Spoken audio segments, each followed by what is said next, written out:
எல்லாருக்கும் வணக்கம். என் பேர் அமர்நாத் ஃப்ரம் அமரேவி மோட்டார்ஸ் அடையாரில் இருந்து.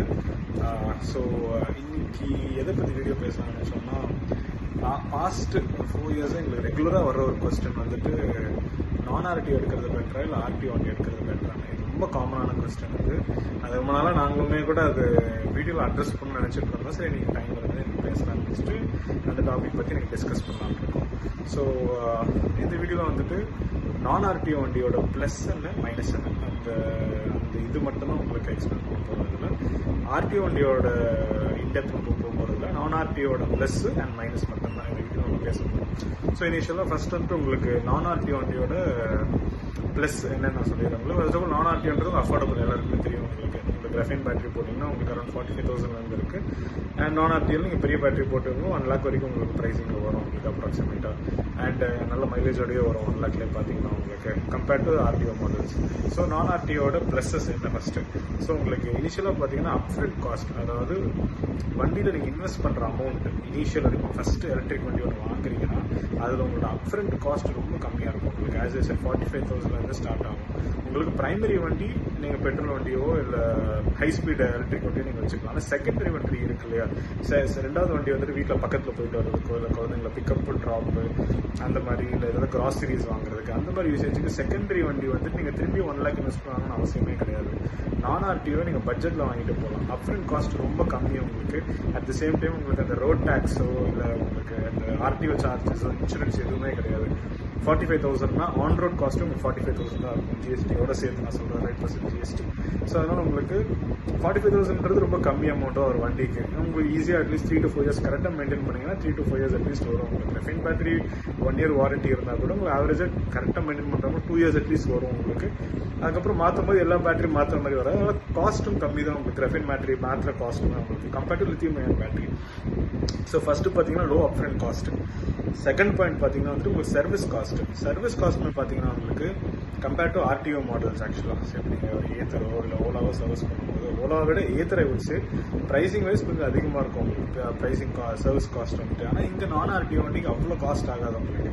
ப்ராப்ளி இயர்லி ஒன்ஸ் நீங்கள் பண்ணாலே போதும் சர்வீஸ். ஆவரேஜாக 1,500 to 2,000 தான் ஆகும் உங்களுக்கு. Brake pads, brake shoe, brake oil, top up அதெல்லாம் பண்ணி வோல்டேஜ்லாம் செக் பண்ணி ஃபுல்லாகவே பக்கா கண்டிஷனில் வச்சுக்கிறதுக்கு உங்களுக்கு பர் இயருக்கு 2,500 செலவு பண்ணாலே போதுமானது. எனக்கு தெரிஞ்ச பால் பேரிங்ஸ் எல்லாமே செக் பண்ணி பண்ணுறதுக்கு இவ்வளோதான் உங்களுக்கு சர்வீஸ் காஸ்ட்டே ஆகும் உங்களுக்கு. அதை விட கம்மியாக தான் ஆகும் உங்களுக்கு, அதுக்கு மேலே தான் ஆகாது உங்களுக்கு. அதே நீங்கள் ஆர்டிஓ மாடல் போகும்போது அதோட தேய்மானம் அதிகமான ஸ்பீட் அதிகம்ன்றதுனால அதுக்கான காஸ்ட் உங்களுக்கு அதிகமாக தான் இருக்கும். ஸோ இது ரெண்டாவது பாயிண்ட். ஃபஸ்ட்டு அப்ஃப்ரண்ட் காஸ்ட் கம்மி. இனிஷியலாக நீங்கள் முதலீடு பண்ணுறது ரொம்ப கம்மி வண்டியில். அண்ட் செகண்ட் பாயிண்ட் வந்துட்டு பார்த்தீங்கன்னா சர்வீஸ் காஸ்ட் கம்மி.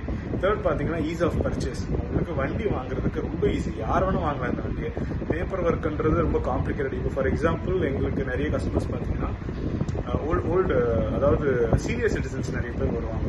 சீனியர் சிட்டிசன்ஸ் பார்த்தீங்கன்னா அவங்களுக்கு ஃபார் எக்ஸாம்பிள் லைசன்ஸ் எக்ஸ்பயர் ஆகிடுச்சுன்னா அவங்க திரும்பி அவங்க போயிட்டு ஆர்டிஓ டெஸ்ட்டு எல்லாமே அந்த லைசன்ஸ்க்கான டெஸ்ட் எல்லாமே திரும்பி பாஸ் பண்ணாதான் திரும்பி அவங்க லைசன்ஸ் ரினியூ பண்ண முடியும். ஸோ அந்த மாதிரி அவங்க பார்த்தீங்கன்னா ரொம்ப லோக்கலில் தான் யூஸ் பண்ணுவாங்க. மைனட்லாம் போகவே மாட்டாங்க. ஜஸ்ட் பக்கத்தில் கோயில் போயிட்டு வர்றது இல்லை கடைக்கு போயிட்டு வர்றது அந்த மாதிரி. அவங்களுக்குலாம் திரும்பி ஆர்டிஓ எடுத்துணுன்ற அவசியமே கிடையாது. அதாவது லைசன்ஸ் திரும்பி இது பண்ணுன்றது அவங்க நான் ஆர்டிஓ எடுத்துகிட்டு போகலாம். அவங்களுக்கு ஈஸ் ஆஃப் பர்ச்சேஸ், ரொம்ப ஈஸியாக அவங்க பர்ச்சேஸ் பண்ணலாம். வந்து பேமெண்ட் பண்ணி வண்டி எடுத்துகிட்டு போயிடுவாங்க. அவங்க பேரில் இன்வாய்ஸ் இருக்கும், அவ்வளோ சிம்பிள். ரொம்ப பேப்பர் ஒர்க் அந்த மாதிரி ஹெட்டேக்ஸ் ஒன்றும் கிடையாது அவங்களுக்கு. அவங்களுக்குமே அது ரொம்ப யூசர் ஃப்ரெண்ட்லியாக ரொம்ப கம்ஃபர்டபுளாக ஃபீல் பண்ணுறாங்க. எங்களோட கஸ்டமர்ஸ் வந்து பார்த்தீங்கன்னா இனிஷியலாக அதிகமாக உமன் இருக்கிறதுக்கப்புறம் அதாவது கிட்ஸை பிக்கப் அண்ட் ட்ராப் பண்ணுறதுக்கு உமன் அதிகமாக வாங்கியிருக்காங்க. அதுக்கடுத்து ரெண்டாவது பார்த்தீங்கன்னா சீனியர் சிட்டிசன்ஸ் அதிகமாக எடுத்திருக்காங்க எங்ககிட்ட பாஸ்ட் 4 yearsல உங்களுக்கு.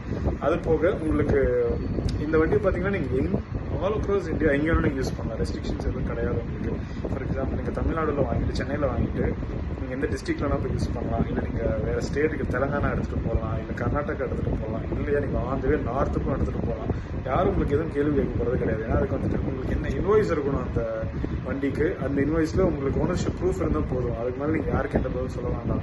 ஓனர்ஷிப் ப்ரூஃப் மட்டும் காட்டினீங்கன்னா போதும். ஃபார் எக்ஸாம்பிள் நீங்கள் ட்ரெயினில் ட்ரான்ஸ்போர்ட் பண்ணாலோ இல்லை கூட்ஸ்லையோ இல்லை எதில் ட்ரான்ஸ்போர்ட் பண்ணாலுமே அந்த வண்டியை அந்த பேப்பர் ஒர்க் மட்டும் நீங்கள் காட்டினீங்கன்னா போதும். தவிர்த்து எந்த ஸ்டேட்டில் நம்ம யூஸ் பண்ணலாம். ஏன் இது ரொம்ப இம்பார்ட்டன்ட் பாயிண்டாக சொல்கிறேன்னா, அதிகமாக சில பேர் ஒர்க்குக்காக ஷிஃப்ட் ஆவாங்க இல்லையா, அவங்களுக்கு இப்போ ஆர்டிஓ வண்டி வச்சுருக்காங்க. ஃபார் எக்ஸாம்பிள் இப்போ டிஎன் ரெஜிஸ்ட்ரேஷன் ஒரு வண்டி வச்சுருக்காங்க, ஒரு எலக்ட்ரிக் வண்டி வாங்கியிருக்காங்க வச்சுக்கோங்களேன், TN10 போட்டிருக்கு வச்சுக்கோங்க. அது வந்துட்டு ஃபார் எக்ஸாம்பிள் அவங்க குஜராத்தில் ஷிஃப்ட் ஆகிறாங்க, குஜராத்தில் போய் யூஸ் பண்ணுறாங்கன்னா ஒரு சர்டைன் ஒரு ஐ திங்க் 12 months வரைக்கும் தான் தேர் அலவுட் டு யூஸ் இட் ஆனால் குஜராத் ஆனால் டிஎன் நம்பர் பிளேட் டிஎன் 10 போட்டு அந்த வண்டியை அவங்க மேக்ஸிமம் 12 months யூஸே பண்ண முடியும். அதுக்கப்புறம் அவங்க ஆர்டிஓ பண்ணி அவங்க ஆர்டிஓ சேஞ்ச் பண்ணி குஜராத் நம்பர் பிளேட் நீங்கள் போடணும். ஆக்சுவலாக அதுக்கு ஒரு செலவு பண்ணணும் நீங்கள். ஸோ அந்த மாதிரி ஒரு எக்ஸ்ட்ரா எக்ஸ்பென்ஸ் இருக்கும் உங்களுக்கு. இந்த மாதிரி நீங்கள் ஷிஃப்ட் ஆகும்போது சிட்டிஸ் நீங்கள் 1 year இருக்கீங்கன்னா பிரச்சனை கிடையாது. நீங்கள் அங்கே ஒரு 5 years இருக்க போறீங்க, 3 years இருக்க போறீங்கன்னா அது பெரிய ஹெட்டேக் தான் உங்களுக்கு. ஏன்னா உங்களுக்கு அடிக்கடி ஸ்டாப் பண்ணுவாங்க சிட்டிஸ் நீங்கள் யூஸ் பண்ணும்போது, போலீஸ் நிப்பாட்டி உங்களுக்கு தேவையில்லாத காம்ப்ளிகேஷன். அது நான் ஆர்டிஓவில் அது கிடையாது. ஓகேங்களா? ஸோ ஃபர்ஸ்ட் நான் சொன்னது வந்துட்டு உங்களுக்கு இனிஷியல் அப்ஃப்ரண்ட் காஸ்ட் முதலீடு ரொம்ப கம்மி, ரெண்டாவது சர்வீஸ் காஸ்ட் ரொம்ப கம்மி, அண்ட் மூணாவது பார்த்தீங்கன்னா வந்துட்டு உங்களுக்கு ஈஸ் ஆஃப் பர்ச்சேஸ், ஈஸியாக நீங்கள் பர்ச்சேஸ் பண்ணிட்டு யார் வேணால் பர்ச்சேஸ் பண்ணுவாங்க, ஈஸ் ஆஃப் பர்ச்சேஸ் இருக்கு. அண்ட் ஃபோர்த்து பார்த்தீங்கன்னா use it in any state, நீங்கள் எங்கே வேணால் ஷிஃப்ட் ஆகி எங்கே வேணால் அந்த வண்டி யூஸ் பண்ணலாம். இந்த 4 மெயின் ப்ரோஸ் வந்துட்டு I feel it is very important for நான் ஆர்டிஓ வண்டி. இதனால தான் இத்தனை நாளைக்குமே கூட ஆல்மோஸ்ட் 5-6 years ஆகிட்டு கூட நான் ஆர்டிஓ வண்டி ஏன் இன்னுமே டிமாண்டில் இருக்குன்னா பிகாஸ் ஆஃப் இந்த மெயின் 4 reasons நான் சொல்லுவேன். அண்ட் தென் கான்ஸ் நெகட்டிவ்ஸ் என்னன்னு சொல்லலாம். நெகட்டிவ்ஸை நம்ம பேசணும், எல்லாமே பாசிட்டிவ், எந்த ப்ராடக்ட்டுமே ஃபுல்லாக பாசிட்டிவ் மட்டும் இருக்காது, நெகட்டிவும் இருக்கும் உங்களுக்கு. ஸோ நெகட்டிவ் பார்த்தீங்கன்னா ஃபர்ஸ்ட் வந்துட்டு நான் ஆர்டிஓ வண்டிக்கு ஸ்லோ ஸ்பீடு தான் உங்களுக்கு தெரியும், உங்களுக்கு ஸ்பீடு கம்மி உங்களுக்கு. ஸோ ஃபார் எக்ஸாம்பிள் நீங்கள் ஒரு அர்ஜென்ட்டாக ஒரு ஃபாஸ்ட்டாக எங்கேயாவது போகணும், உங்களுக்கு ஒரு 80-90 ஸ்பீடில் நீங்கள் போயிட்டு அந்த பர்டிகுலர் டெஸ்டினேஷன் ரீச் ஆகணும்னா அது முடியாது உங்களுக்கு. சிட்டியில் மோஸ்ட்டாக டிராஃபிக் இருக்கும், பட் இல்லை டிராஃபிக் இல்லைன்னே வச்சுக்கோங்களேன். ஒரு ஆட் டைமில் போகிறீங்க, மிட் நைட் அந்த மாதிரினா நீங்கள் வேண்டிய டைமுக்கு அந்த இடத்துக்கு போய் ரீச் ஆக முடியாது, கொஞ்சம் டிலே ஆகும். அது நான் ஆர்டிஓவில் அந்த ஹெட்டேக் இருக்காது. அதனால தான் நான் எப்போவுமே நான் ஆர்டிஓ வண்டியை மெயின் வண்டி, அதாவது பிரைமரி உங்களோட இம்பார்ட்டன்ட் வெஹிக்கிளாக இல்லாமல் செகண்டரி வெஹிக்கிளாக வச்சுக்கோங்க நான் சொல்கிறது. ஏன்னா இந்த நெகட்டிவ் இருக்கு, நாங்கள் ஃபர்ஸ்ட்ல இந்த 4 years இருக்கனால சொல்லிக்கிட்டே தான் இருக்கும். நாங்கள் எப்போவுமே இது வந்துட்டு உங்களோட செகண்டரி வண்டி, 2வது வண்டி உங்கள் வீட்டில், முதல் வண்டி கிடையாது 2வது வண்டி. அதனால உங்களுக்கு என்ன ஆகும்னா அர்ஜென்ட் டைம்ஸ்ல ஃபர்ஸ்ட் வண்டி வந்துட்டு உங்களுக்கு எல்லாமே உங்களுக்கு சூட் ஆகிடும். எங்கேயாவது அர்ஜென்ட்டாக போகணும்னாலுமோ எதுக்காக இருந்தாலுமே செகண்ட் வண்டி வந்து லோக்கல் யூஸ் பர்ஃபெக்டாக இருக்கும். ஸோ இதுதான் நெகட்டிவ் பார்த்தீங்கன்னா, லாங் டிஸ்டன்ஸுக்கும் ஃபாஸ்ட்டாக யூஸ் பண்ண முடியாது. அடுத்த நெகட்டிவ் பார்த்தீங்கன்னா இன்சூரன்ஸ் கிடையாது. நான் ஆர்டிஓ வண்டியில் இன்சூரன்ஸ் எடுத்துக்கலாம், நாங்கள் பண்ணி கொடுத்துட்டு தான் இருப்போம். சில பேருக்கு, நிறைய பேருக்கு பண்ணி கொடுத்துருக்கோம் ஆக்சுவலாக. ஏன் ஆனால் மோஸ்ட் ஆஃப் தெம் 95% வந்து இன்சூரன்ஸ் வேண்டாம்னு சொல்லிடுவாங்க. ஏன்னா அது ஒரு அடிஷ்னல் காஸ்ட் உங்களுக்கு. அண்ட் நான் ஆர்டிஓக்கும் பார்த்தீங்கன்னா உங்களுக்கு சர்டன் ப்ரைஸில் தான் வரும், உங்களுக்கு ஆல்மோஸ்ட் 3500 கிட்ட என்னமோ ஆகும் உங்களுக்கு. பட் ஆனால் let's say if you go, but உங்களுக்கு இன்சூரன்ஸ் ஸ்கிப் பண்ணிட்டீங்கன்னா அதோட டிஸ்அட்வான்டேஜ் என்னன்னா in case of a theft or if in case of a flood, in case அந்த மாதிரி ஏதாவது ஆச்சுன்னா உங்களுக்கு இன்சூரன்ஸ் இருந்ததுன்னா யூஸ் ஆகும். ஆர்டிஓ வண்டிக்கு மேண்டேட்டரி இன்சூரன்ஸ் இருந்தாலும் நீங்கள் எதை கிளைம் பண்ணிக்கலாம், எனி இஷ்யூ இந்த வெஹிக்கிள்.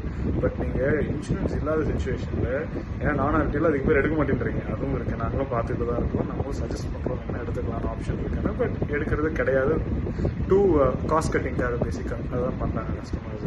ஸோ நீங்கள் அது எடுக்காதனால என்ன டிஸ்அட்வான்டேஜ்னா இஃப் இன்கேஸ் ஆஃப் ஃப்ளட்டோ தெஃப்டோ ஏதாவது ஆச்சுனாலும் உங்களால் இன்சூரன்ஸ் கிளைம் பண்ண முடியாது. 45,000 rupees வண்டிக்கு யூ கேன் ஸ்கிப் என்னோட அட்வைஸில் இன்சூரன்ஸு. பட் நீங்கள் if you are investing more than 65,000, 70,000, 75,000 invest பண்ணுறீங்கன்னா நான் ஆர்டிஓ வண்டியில், அதாவது லித்தியம் அயன் பேட்டரி போட்டு அந்த மாதிரி டைப் யூஸ் பண்ணுறீங்கன்னா it is better to invest in insurance. உங்களுக்கு ஒரு பேக்கப்பாக இருக்கும். இதுதான். ஸோ இதுதான் ப்ரோஸ் பார்த்தீங்கன்னா ஆல்மோஸ்ட் 5 points இருக்குது.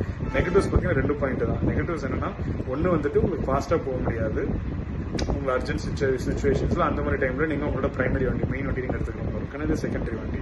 2வது பாயிண்ட் வந்து இன்சூரன்ஸ் கிடையாது. 2 தான் நெகட்டிவ்னு சொல்லுவோம். மிச்சபடி நான் ஆர்டிஓ யூஸ் பண்ணுறவங்க மோஸ்ட்டாகவே தேர் ஹாப்பி வித் வெஹிக்கிள். நாங்கள் பார்த்த 4 yearsல we have lot of happy cars.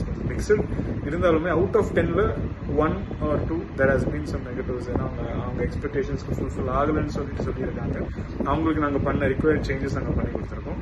But above average, at least 8 customers are happy with a non-RTO vehicle being the secondary vehicle in the house.